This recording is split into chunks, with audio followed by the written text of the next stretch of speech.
Hello दोस्तों, चलो इस वीडियो की शुरुआत करते हैं कल्पना से। सोचिए आप अपने परिवार के साथ किसी नई जगह रहने चले गए हैं और आज आपके नए स्कूल का पहला दिन है। रास्ते में आप नए पार्क्स और बिल्डिंग्स देखते हैं। सब कुछ नया होने की वजह से आपके मन में उत्साह तो है, लेकिन साथ ही थोड़ी घबराहट भी है। जब आप स्कूल पहुंचते हैं तो देखते हैं कि बच्चे आपस में बातें कर रहे हैं, हंस रहे हैं, लेकिन कुछ अजीब सा भी लगता है क्योंकि वे सब एक ऐसी भाषा बोल रहे हैं जिसे आप समझते ही नहीं। शुरुआत में आप उलझन में पड़ जाते हैं और सोचते हैं कि बाकी बच्चों से बात कैसे होगी, क्या कोई मेरा दोस्त बनेगा भी या नहीं। लेकिन जैसे जैसे दिन बीतते हैं आप कक्षा में बच्चों को ध्यान से सुनते हैं और गौर करते हैं और आपके सहपाठी किस तरह बोलते हैं, फिर धीरे धीरे आप भी उन शब्दों को समझने लगते हैं और एक दिन आप उस नई भाषा को बोल भी पाते हैं। इसी तरह मशीनों के अंदर मौजूद AI सिस्टम भी इंसानी भाषा को शुरू से नहीं समझते, लेकिन जब उन्हें बहुत सारे टेक्स्ट के उदाहरण दिखाए जाते हैं तो वे भाषा के पैटर्न सीखते हैं जिस पर वे ट्रेन होते हैं और धीरे धीरे इंसानी बातचीत को समझना सीख जाते हैं। हम पहले ही मशीन लर्निंग वाली वीडियो में देख चुके हैं कि मशीनों को डेटा की मदद से कैसे ट्रेन किया जाता है। अब हम जानेंगे कि भाषा से जुड़े डेटा पर ट्रेनिंग देने से मशीन इंसानी भाषा को समझकर उसका जवाब कैसे दे पाती है। इसके लिए हमें AI की एक महत्वपूर्ण शाखा के बारे में जानने की ज़रूरत है, जिसे नेचुरल लैंग्वेज प्रोसेसिंग या NLP कहते हैं। NLP मशीनों को बोली और लिखी जाने वाली इंसानी भाषा को समझने और उसमें काम करने में मदद करते हैं। नेचुरल लैंग्वेज प्रोसेसिंग या NLP आर्टिफिशियल इंटेलिजेंस की एक महत्वपूर्ण शाखा है। ये मशीनों को इंसानी भाषाएं जैसे अंग्रेजी, हिंदी, तमिल और अन्य कई भाषाएं समझने में, उनका अनुवाद करने में, सारांश बनाने में और यहाँ तक कि उनमें नया टेक्स्ट लिखने या बोलने में भी मदद करते हैं। मशीन इंसानी भाषा पर एक स्टेप बाय स्टेप प्रक्रिया से काम करते हैं। चलिए इसे और अच्छे से समझते हैं। सबसे पहले AI सिस्टम्स को असली बातचीत, कहानियों और वाक्यों के बहुत सारे उदाहरणों पर ट्रेन करवाया जाता है। यहाँ टेक्स्ट को प्री प्रोसेसिंग से गुजारा जाता है। प्री प्रोसेसिंग की प्रक्रिया में टेक्स्ट को ठीक किया जाता है, जिसमें वाक्यों को छोटे हिस्सों जैसे शब्दों में बांटना और पंक्चुएशन या विराम चिन्ह हटाना शामिल है। इसके बाद मशीन शब्दों को कोड में बदल देते हैं ताकि उसे आसानी से समझ सके। इसके बाद आती है ट्रेनिंग।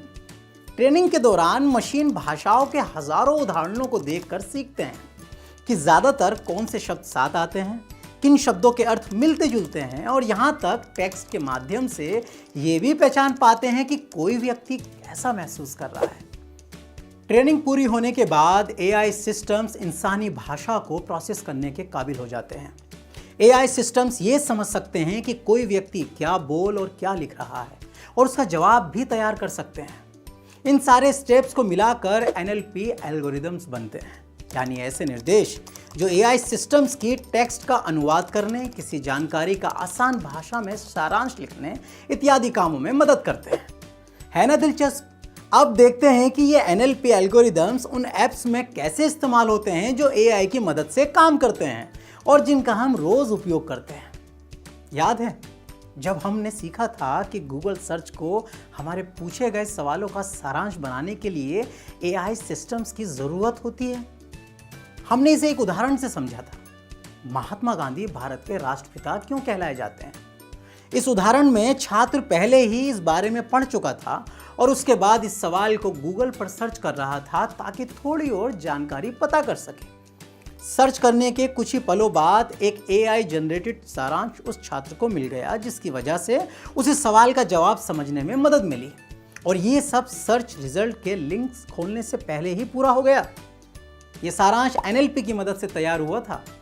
यहाँ गूगल सर्च के AI सिस्टम ने समझा कि छात्र क्या जानना चाहता है और आसान भाषा में एक सारांश तैयार कर दिया। ये छोटा सा सारांश उस छात्र के लिए बहुत मददगार साबित हुआ। उसने पहले पढ़ी हुई जानकारी के बारे में दोबारा सोचा, फिर नई जानकारी से उसकी तुलना की और आखिर में अपने शिक्षक से पूछकर ये चेक कर लिया कि सब कुछ सही है या नहीं।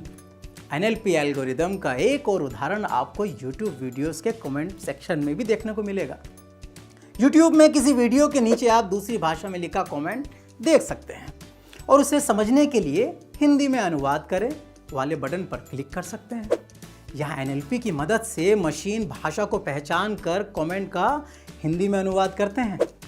यहाँ तक कि फोन्स में मौजूद प्रिडिक्टिव टेक्स्ट फीचर भी NLP एल्गोरिदम्स का ही इस्तेमाल करते हैं।